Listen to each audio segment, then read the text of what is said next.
여러분, 구독과 좋아요 부탁드립니다. 사랑합니다. 안녕하세요. 김홍주 신부입니다. 여러분 너무나 반갑습니다. 여러분 어제 주님 부활 대축일은 잘 보내셨는지요? 저도 여러분들 덕분에 무사히 잘 보냈습니다. 부활 성약 끝내고 또 주님 부활 대축일 아침 이사까지 끝낸 다음에 어제 오전에는 이제 좀 개인적으로 밀린 일들 좀 하고요. 그 다음에 점심 식사하기 위해서 어머니 댁을 좀 갔다 왔습니다. 한 11시 반 정도에 도착했는데 제가 누나가 4명이란 얘기는 드렸었나요? 네, 제가 친누나만 4명입니다. 그리고 제가 막둥이에요. 그런데 이제 어머니 댁에 가는데 넷째 누이가 12시부터 평화방송 TV로 주님부활 대축일 미사를 보겠다고 하더라고요. 그래서 저는 주방에서 이렇게 조용하게 점심 식사를 했습니다. 그런데 주방이랑 TV가 있는 마루랑 붙어 있거든요.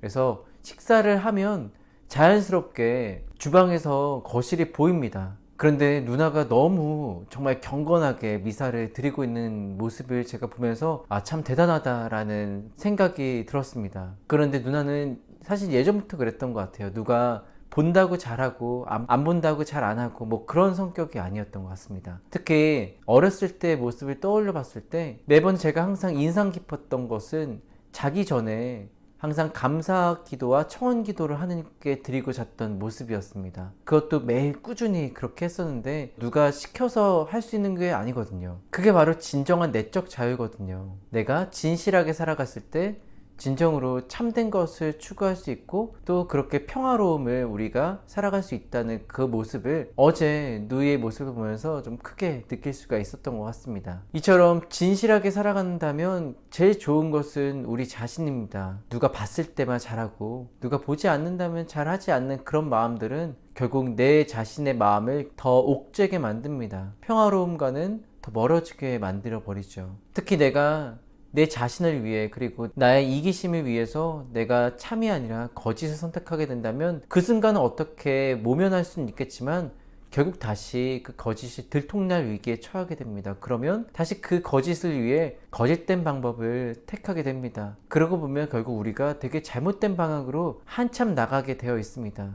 참 되돌리기가 너무나 힘이 들죠. 오늘 복음에서 수석사제들과 원로들이 딱 그러했습니다. 예수님을 십자가에 매달아 죽게 만들었던 그들 말이죠. 그들은 경비병 몇 사람으로부터 예수님이 무덤에서 없어졌다는 소식을 듣게 됩니다. 그리고 그들은 아마도 직감했겠죠. 그들이 했던 그 다음 행동들을 보면 미루어 짐작해 볼 수 있습니다. 수석사제들과 원로들은 상의 끝에 경비병들을 큰 돈으로 매수하게 되죠. 그리고 예수님께서 무덤에서 없어진 이유가 바로 그들의 제자들이 예수님의 시신을 가져갔기 때문이라고 그렇게 시키게 됩니다. 진실을 왜곡시키게 된 것이죠.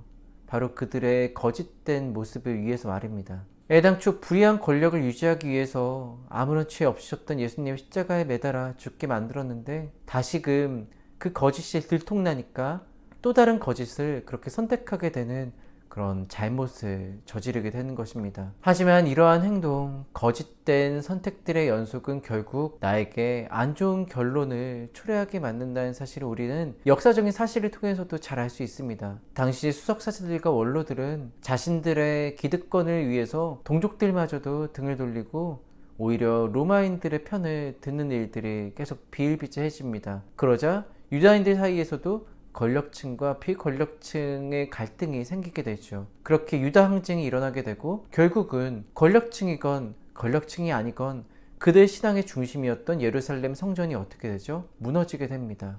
로마인들에 의해서 말입니다. 참 아이러니한 역사가 아닐 수 없습니다. 그렇기 때문에 우리는 진실을 추구해야 합니다. 거짓이 아니라 말입니다. 왜냐하면 우리는 그리스도인이기 때문입니다. 그리스도인이라는 의미는 우리가 그리스도의 삶에 동참한다는 의미인데 그리스도는 사랑 그 자체이신 분이시기 때문에 우리는 결국 그리스도의 사랑을 내 삶 안에서 실천해야 한다는 의미를 지니고 있죠. 이러한 우리 모두에게 바오로 사도의 말씀은 큰 울림을 줍니다. 코린토 1서에서 바오로 사도께서는 이렇게 말씀하십니다. 사랑은 불의에 기뻐하지 않고 진실을 두고 함께 기뻐합니다. 그렇기에 우리는 불의와 거짓이 아니라 항상 진실을 선택해야 합니다. 그럴 때 비로소 우리도 오늘 복음에서 부활하신 예수님을 목격하고 크게 기뻐했던 여인들처럼 진정한 복음의 기쁨을 살아갈 수 있을 것입니다. 그렇게 순간의 편함이 아니라 좀 더 긴 그리고 넓은 안목으로 우리들의 삶을 사랑하는 마음으로 그리스도의 사랑을 선택하며 살아가는 우리가 되었으면 좋겠습니다. 바로 거짓이 아니라 진실을 택하며 사는 우리들 말이지요. 만약 진실과 거짓의 기로에서 나 혼자만의 힘으로 무언가를 택하기 힘들다면 그 순간 하느님께 도우심의 은총을 청해 보십시오. 그러면 분명히 하느님께서 우리가 좀 더 현명하게 그리고 지혜롭게 그리스도를 택할 수 있는 그 힘과 용기를 주실 것입니다. 그리스도께서는 늘 우리와 함께 하시는 분이시기 때문입니다. 영상 끝까지 시청해 주셔서 진심으로 감사드립니다. 그럼 하느님의 사랑과 그리스도의 은총이 가득한 하루 되시기를 희망합니다. 아멘.